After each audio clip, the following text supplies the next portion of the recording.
Bismillahirrahmanirrahim. Assalamualaikum warahmatullahi wabarakatuh. Sebelumnya perkenalkan, nama saya Fauzan Fadil Hikmah dengan NIM C2401231043. Jadi di sini saya akan mempresentasikan hasil daripada pengamatan yang telah kami lakukan, telah kelompok saya lakukan, yaitu pada praktikum produktivitas primer oksigen. Nah, jadi di sini seperti yang kita ketahui bahwasannya produktivitas primer berarti menggambarkan kemampuan organisme autotrof, terutama fitoplankton, dalam menghasilkan bahan organik melalui fotosintesis sebagai dasar rantai makanan perairan. Dan fitoplankton ini berperan sebagai produsen utama. Nah, sebagai produsen utama, fitoplankton adalah salah satu organisme autotrof yang menyediakan oksigen terlarut atau dissolved oksigen, yang mana ini merupakan hasil daripada fotosintesis dan juga digunakan dalam respirasi, sehingga sering dijadikan indikator kualitas dan kesuburan perairan.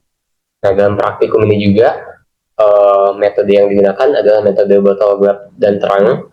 Jadi ini digunakan untuk mengamati keseimbangan antara fotosintesis dan respirasi berdasarkan perubahan kadar oksigen terlarut dan juga pengaruh faktor lingkungan.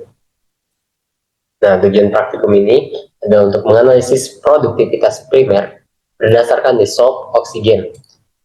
Selanjutnya adalah menentukan gross primary production atau produksi primer kotor, dan juga NPP atau net primary production, itu adalah energi bersih, dan R ini menunjukkan respirasi.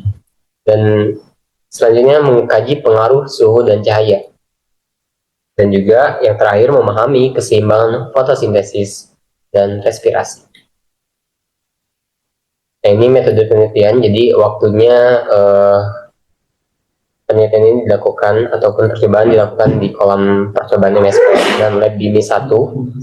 Waktunya dari pukul 6 pagi sampai pukul 3 sore PIB pada tanggal 27 September 2025.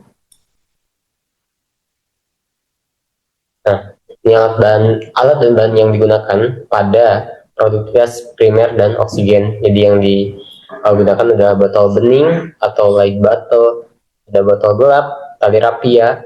Tali rapia ini yang nantinya sebagai ini ya, alat yang digunakan untuk menaruh botol bening dan juga ya botol di tengah kolam. Dan selanjutnya ada pipet tetes dan pipet volumetrik. Ada juga lebu Erlenmeyer. Terus ini ada bahannya, ada mangan SO4 sebanyak 0,5 ml, dan juga ada larutan campuran NaOH plus KL sebanyak 0,5 ml, dan juga ada H2SO4 sebanyak 0,5 ml. Dan terakhir ada larutan amilum sebanyak 1-2 tetes. Ini ada alat dan bahan untuk pengukuran suhu dan intensitas cahaya. Ini diometer. Disclaimer bahwasanya diometer di sini memang alatnya tersedia untuk pengukuran suhu juga. Dan juga ini ada luxmeter untuk mengukur intensitas cahaya.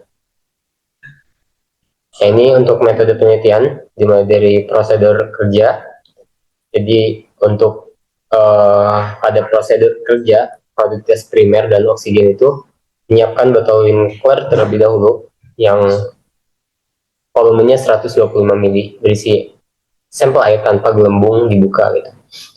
Jadi dipastikan memang untuk pengisian airnya ke dalam botol itu tidak terdapat gelembung. Dan juga selanjutnya ada menambahkan mangan SO4, ada, dan setelah itu menambahkan juga NaOH dan L sebanyak 0,5 ml. Kemudian diinversi hingga larutan keruh dan terbentuk endapan. Juga tambahkan Selanjutnya ada tambahkan H2SO4 sebanyak 0,5 mili, terus diinversi hingga larutan homogen.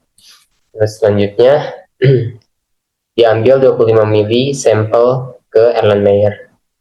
Nah, tujuannya yaitu kita akan melakukan titrasi hingga kuning pucat. Jadi setelah dimasukkan ke Erlenmeyer, dilakukan titrasi dan menambahkan amilum sebanyak 1-2 tetes. Dan selanjutnya melanjutkan titrasi hingga warna birunya hilang. Ini merupakan titik akhirnya. Terus terakhir di volume titran dicatat dan juga nilai delnya dihitung. Ini prosedur kerja untuk pengukuran suhu dan intensitas cahaya. Jadi pengukuran dilakukan di kolom percobaan MSP. Intensitas cahaya diukur menggunakan luxmeter. Luxmeter ini diletakkan setinggi dada pada area kolam paling terang. Jadi harus dipastikan tidak ada media ya, atau ya media yang menghalangi pengukurannya. Suhu dan DO diukur menggunakan diometer. Ya, karena suhu memang sudah terdapat juga pada diometer. Terus diometer nantinya dicelupkan perlahan hingga sensor terendam penuh. Terus untuk pengukuran dilakukan 3 kali ulangan. Data suhu, DO, dan cahaya dicatat dan dirata-ratakan nanti.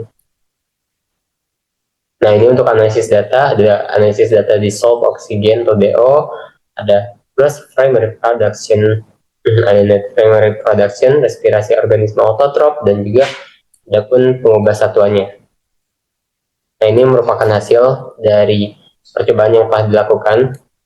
Di sini terdapat data hasil pengukuran suhu dan oksigen terlarut botol gelap terang. Kami melakukan pengamatan seperti yang sudah saya singgung sebelumnya dari jam 6 pagi sampai jam 3 sore. Dan di sini bisa dilihat bahwasanya suhu bervariatif dan meningkat secara mungkin tidak signifikan, tapi bisa dilihat bahwa seiring bertambahnya jam pengamatan di sini memang suhunya naik terus. Tapi pada jam 15.00 atau jam 3 sore ini mengalami penurunan. Walaupun penurunannya memang tidak signifikan. Ini ada pengukuran DO bervariatif juga, dan ini ada inisial, light, dan dark pada awal pengamatan. Untuk inisial memang dilakukan hanya pada awal pengamatan, yaitu pada jam 6 pagi. Dan selanjutnya itu lakukan pengukuran untuk botol terang dan juga botol gelap. Di sini ada perbandingan suhu terhadap waktu pengamatan. Bisa dilihat bahwasannya di sini memang suhu seperti yang sudah saya bilang sebelumnya, bahwasannya suhu ini meningkat seiring bertambahnya waktu pengamatan. Nah, peningkatannya tidak signifikan, tapi memang pada akhir pengamatan, tepatnya pada pukul 15.00 ini mengalami penurunan dikarenakan cuaca, dikarenakan terik matahari yang tadinya yang tadinya menyinari ya pada pukul 9 dan 12, itu ketika jam pengamatannya pada jam 15.00 itu matahari sudah mulai tidak terlalu terik gitu. Nah, ini ada perbandingan oksigen terlarut terhadap waktu pengamatan. Bisa dilihat bahwasanya memang di sini botol inisial hanya dilakukan 1 kali saja, yaitu pada jam 6 pagi.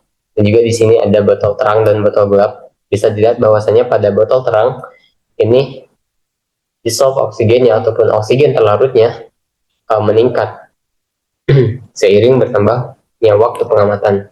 Tapi lagi-lagi memang pada pukul 15.00 ini mengalami penurunan. Hal ini dikarenakan mungkin fotosintesis tidak terjadi secara signifikan pada jam pengamatan tersebut, dikarenakan seperti yang sudah saya sampaikan sebelumnya bahwa matahari sudah tidak terlalu terik. Nah, di sini bisa dilihat bahwa botol gelap ini seiring bertambahnya waktu pengamatan dari jam 6.00 sampai jam 15.00 itu mengalami penurunan secara terus-menerus. Hal ini disebabkan karena pada botol gelap itu tidak memungkinkan adanya proses fotosintesis. Seperti itu. Jadi hanya proses respirasi saja yang terjadi.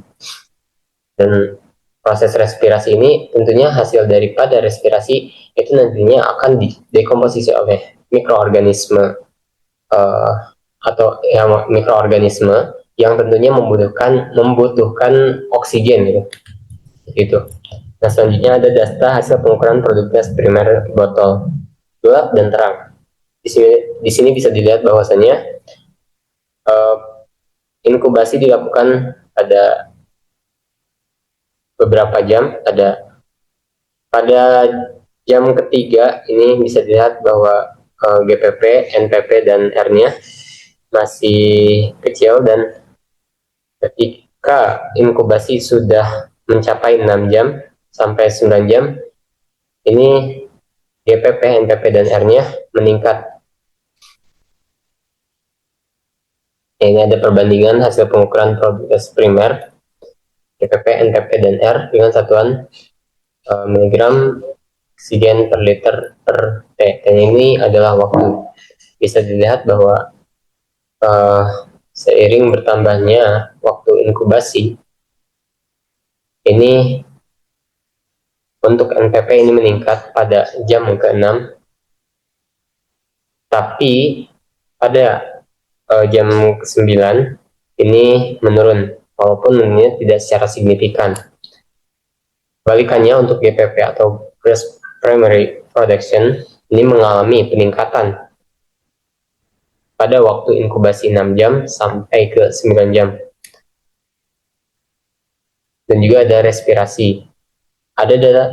Selanjutnya ada data hasil pengukuran produktivitas primer botol gelap dan terang. Ini dengan satuan miligram karbon per liter per T. Yang ini adalah sebagai waktu. Bisa dilihat, ini merupakan hasil yang sudah kami dapatkan. Dan di sini ada hasil terakhir, yaitu perbandingan hasil pengukuran produktivitas primer GPP, NPP, R dengan satuan miligram karbon per liter per T. Bisa dilihat bahwa ini masih sama seperti sebelumnya,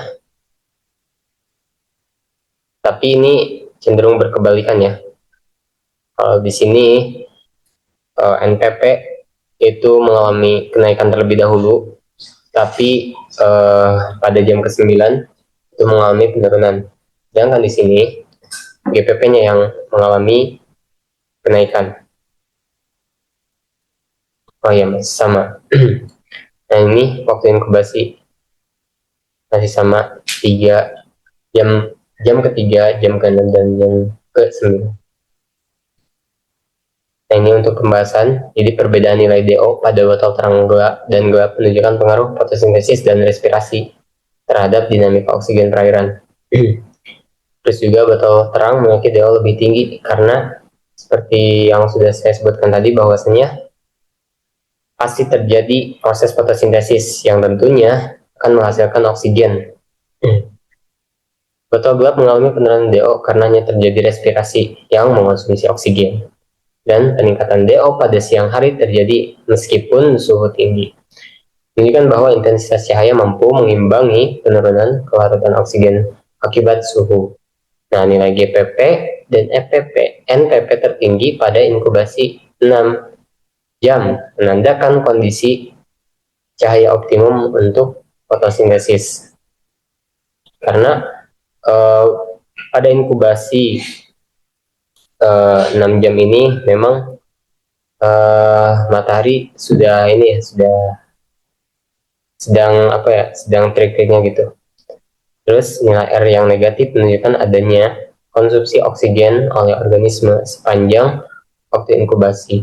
Dan juga terakhir, penurunan produktivitas pada sore hari disebabkan berkurangnya intensitas cahaya sehingga respirasi lebih dominan. Nah, ini untuk kesimpulan berdasarkan hasil percobaan, produktivitas primer perairan dipengaruhi oleh kadar oksigen terlarut, suhu, dan intensitas cahaya. Nilai DOI yang lebih tinggi pada botol terang menunjukkan dominasi proses fotosintesis, sedangkan penurunan DO pada botol gelap mencerminkan berlangsungnya respirasi. Produktivitas primer tertinggi terjadi pada siang hari yang ditunjukkan oleh nilai GPP dan NTP maksimum pada inkubasi 6 jam, sehingga menunjukkan bahwa intensitas cahaya berperan penting tentunya untuk meningkatkan aktivitas fotosintesis di perairan. Seperti itu. Oke, demikian kurang lebihnya, mohon maaf. Assalamualaikum warahmatullahi wabarakatuh.